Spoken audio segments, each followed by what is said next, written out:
پہلگام حملے کا تعلق پاکستان سے نہیں، بھارت کے اندر سے گواہی آ گئی۔ پہلگام حملے کے دہشت گرد پاکستانی نہیں، بھارتی تھے۔ کانگریسی رہنما سابق وزیر داخلہ پی چدمبرم نے تہلکہ خیز انکشاف کر دیا۔ پی چدمبرم نے کہا کہ پہلگام حملہ کرنے والے بھارتی ہیں، پاکستان کے ملوث ہونے کا کوئی ثبوت نہیں۔ حملہ آوروں نے بھارت میں ہی دہشت گردی کی تربیت حاصل کی۔ مودی حکومت بغیر کسی ثبوت کے یہ کیوں کہہ رہی ہے کہ حملہ آور پاکستان سے آئے تھے؟ اگر پاکستان ملوث ہے تو ثبوت کیوں نہیں پیش کیے گئے؟ آپریشن سندور پر پارلیمنٹ میں بحث کے دوران پی جے پی نے پی چدمبرم کے بیان پر ہنگامہ کھڑا کر دیا۔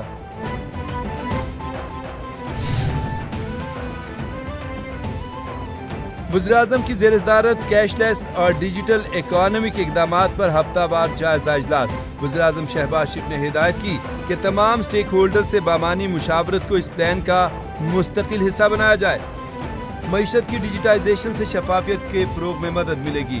حکومت کی ڈیجیٹائزیشن ٹرانسفارمیشن پلان کی بنیادی اساس عوام کو بغیر اضافی اخراجات کے سہولت پہنچانا ہے۔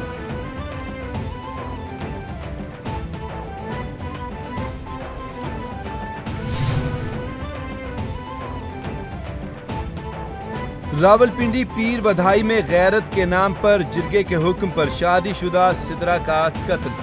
مقتولہ سدرا کی جوڈیشل مجسٹریٹ کی نگرانی میں قبر کشائی۔ میڈیکل ٹیم نے خاتون کی ڈیڈ باڈی کے نمونے حاصل کر لیے۔ مقتولہ کو گلا دبا کر مارا گیا، سر اور چہرے پر تشدد کے نشانات، منہ بھی نیلا تھا۔ پوسٹ مارٹم میں تصدیق۔ قبر کی نشاندہی کے بعد ملزمان واپس تھانے منتقل۔ شادی شدہ خاتون کو قتل کے بعد 17 جولائی کی صبح قبرستان میں دفنایا گیا۔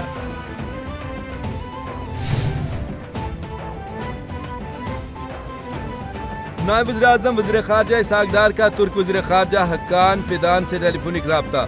دونوں رہنماؤں کا غزہ میں اسرائیلی مظالم کی شدید مذمت۔ ترجمان دفتر خارجہ کے مطابق وزرائے خارجہ کا انسانی بحران پر گہری تشویش کا اظہار۔ فلسطین میں بھوک، جبری نقل مکانی اور معصوم جانوں کے ضیاع پر اظہار افسوس۔ دونوں رہنماؤں نے فوری جنگ بندی اور امداد کی رسائی کو یقینی بنانے پر زور دیا۔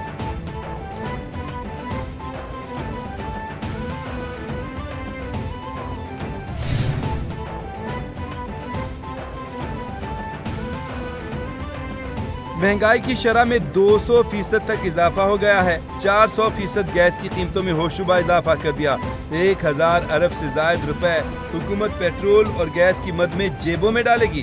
5 لاکھ ٹن چینی وفاقی حکومت نے باہر بھیجی۔ اپوزیشن لیڈر عمر ایوب نے کہا، پیرہ کا واقعہ افسوسناک ہے۔ فائرنگ کرنے کی اجازت کس نے دی؟ پیرہ واقعے کی آزاد انکوائری کی جائے۔ شفاف تحقیقات سے واقعے کے حقائق سامنے آ جائیں گے۔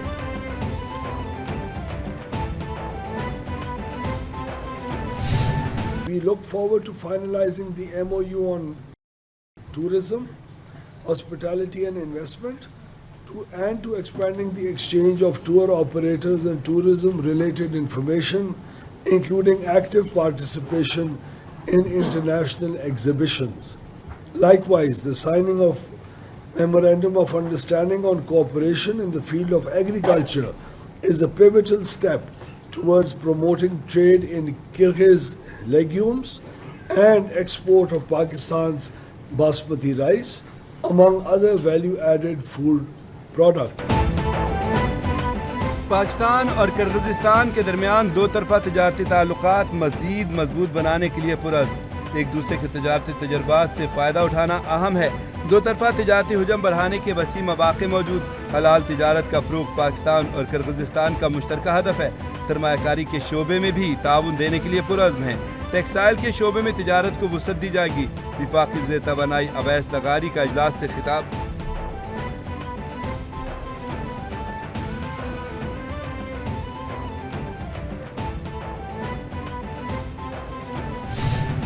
شوگر ایڈوائزری کمیٹی کے چیئرمین بنتے ہیں as foreign minister of Pakistan. کبھی پاکستان کی تاریخ میں فارن منسٹر شوگر ایڈوائزری کا چیئرمین نہیں بنا ہے۔ یا انڈسٹریز منسٹر بنتا ہے، اگر اس کا کوئی مسئلہ ہو تو کامرس منسٹر بنتا ہے۔ پہلی مرتبہ فارن منسٹر صاحب جو ہیں وہ چیئرمین بنے۔ تو انوشا بی بی کو اسحاق ڈار کی وہ کانفلکٹ نظر نہیں آئی کہ اسحاق ڈار کو شوگر انڈسٹری کا شوگر ایڈوائزری بورڈ کا چیئرمین بنایا اور اس نے فارن ایکسپورٹ کی اجازت دے دی، اور پھر ایکسپورٹ کے کرتے رہے، پرائسز بڑھتی رہی، ایکسپورٹ کرتے رہے، پرائسز بڑھتی رہی، ایکسپورٹ کرتے رہے، پرائسز بڑھتی رہی، اور انہوں نے روکا نہیں۔ یہ نظر نہیں آیا انوشا بی بی کو اسحاق ڈار کے بارے میں؟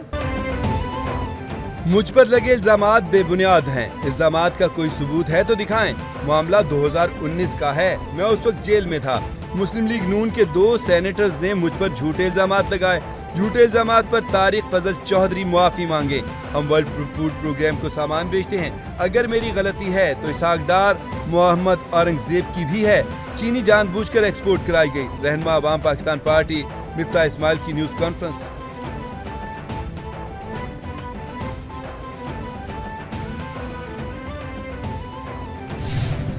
متحدہ قومی موومنٹ کے تمام منتخب نمائندے اور ان کی مرکزی قیادت 1 اگست کو مزار قائد پہ جائیں گے، اور پھر 14 اگست کو تو جو معمول کے مطابق وہاں پہ حاضری ہوتی ہے وہ دی جائے گی۔ باقی 13 اور 14 اگست کی درمیانی رات یہ MQM کا دہائیوں پرانا ایک جگہ بھی ہے، اور یہ ہمارے روایتوں کا حصہ بن گیا ہے کہ شب آزادی 13 اگست کو نارتھ آدم آباد میں 5 اسٹار چورنگی پہ ہماری جانب سے ہوگی۔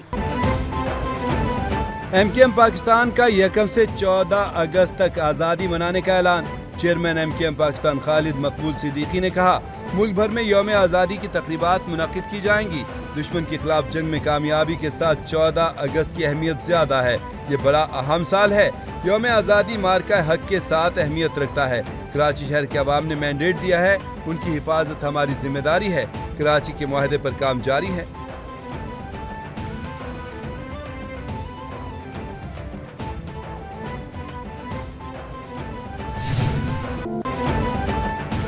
ملک کے مختلف شہروں میں مون سون کے 5ویں اسپیل کی دھواں دھار انٹری۔ لاہور کے مختلف علاقوں میں موسلا دھار بارش، جل تھل ایک ہو گیا۔ نشیبی علاقے زیر آب آ گئے۔ باغوں کے شہر میں سیاہ گھنگھور بادلوں کے سائے، دن کو رات کا سما۔ خیبر پختونخوا، کشمیر اور گلگت بلتستان میں بھی بادل برسیں گے۔ بارش کا سلسلہ 31 جولائی تک جاری رہے گا۔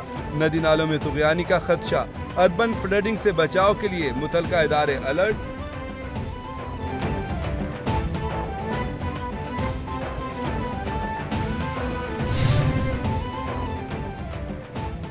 کراچی میں CTD مقابلہ، فائرنگ کے تبادلے میں چینی باشندوں پر حملے میں ملوث 3 دہشت گرد مارے گئے۔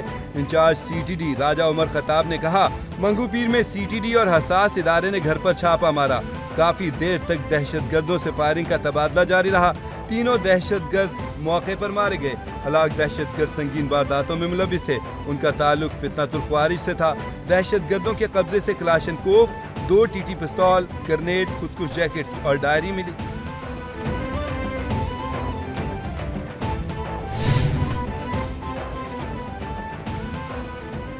وزارت پنجاب مریم نواز کا شاندار ستھرا Punjab waste to value project, پہلی مرتبہ جانوروں کی آلائشوں سے بایو گیس بنانے کا کامیاب تجربہ۔ لاہور کے علاقے لکھوڈیر میں بایو ڈی گریڈیبل آلائشوں کا استعمال کر کے بایو گیس پیدا کی گئی۔ 1000 میٹرک ٹن آلائشوں سے تقریباً 20 سے 25 ہزار کلو گیس پیدا کرنا ممکن۔ محض چند لاکھ کی لاگت سے لاہور میں آلائشوں کے ذریعے بایو گیس پیدا کرنے کا پائلٹ پروجیکٹ کامیابی سے ہمکنار۔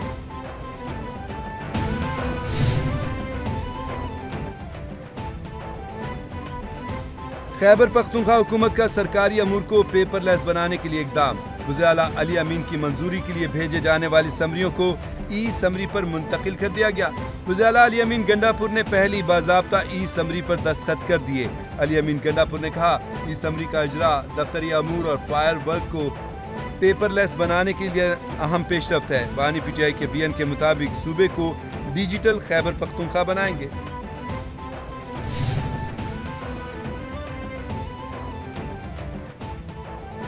لاہور ہائی کورٹ میں سموک کیس کی سماعت، پنجاب حکومت کی یلو ٹرین منصوبے سے متعلق تفصیلی رپورٹ ایڈوکیٹ جنرل سے طلب۔ دوران سماعت جسٹس شاہد کریم نے کہا کہ DG باسا ذاتی حیثیت میں پیش ہو کر تعمیراتی کام سے متعلق آگاہ کریں۔ حکومت نے اتنی بڑی فورس بنا دی مگر وہ کیا کام کر رہی ہے؟ فالو اپ عدالت نے تو نہیں لینا۔ ملتان میٹرو بس سروس پر اربوں روپے ضائع کیے۔ ٹیپا 1 ماہ میں سروس روڈز کی مرمت کو یقینی بنائے۔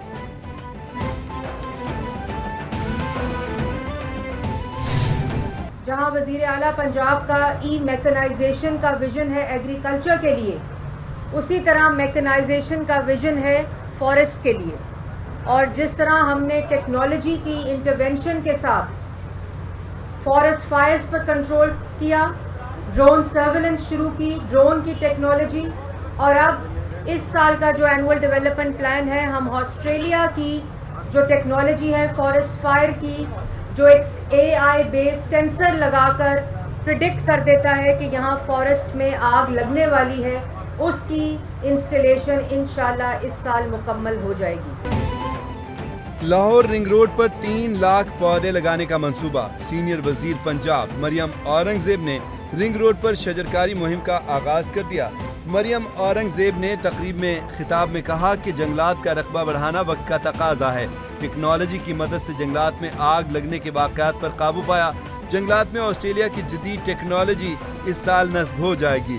سسٹم سے جنگل میں ممکنہ آتش زدگی کی پیشگی اطلاع مل سکے گی.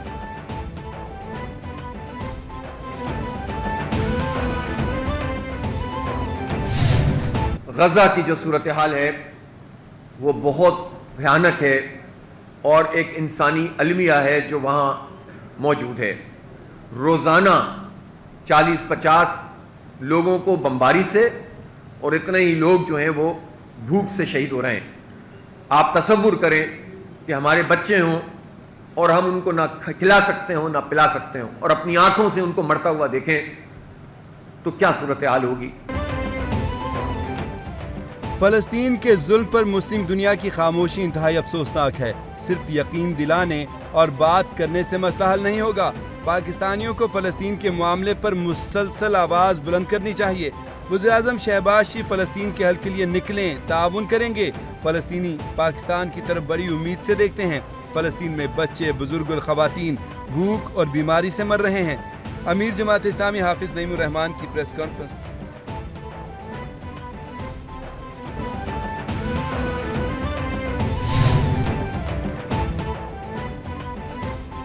آزاد فلسطین ریاست کے قیام کی طرف اہم قدم. اقوام متحدہ کی 2 ریاستی کانفرنس آج شروع ہوگی. کانفرنس میں جنگ بندی اور امداد فراہمی کے لیے کوشش کی جائیں گی. امریکہ اور اسرائیل نے کانفرنس کا بائیکاٹ کر دیا. نائب وزیر اعظم اسحاق ڈار کانفرنس میں پاکستان کی نمائندگی کریں گے. اسحاق ڈار نے کہا امید ہے آج کی کانفرنس اہم پیش رفت ثابت ہوگی. تشدد اور جنگ مسئلے کا حل نہیں. سعودی عرب مشرق وسطیٰ میں دیر پام کے لیے کوشاں ہے.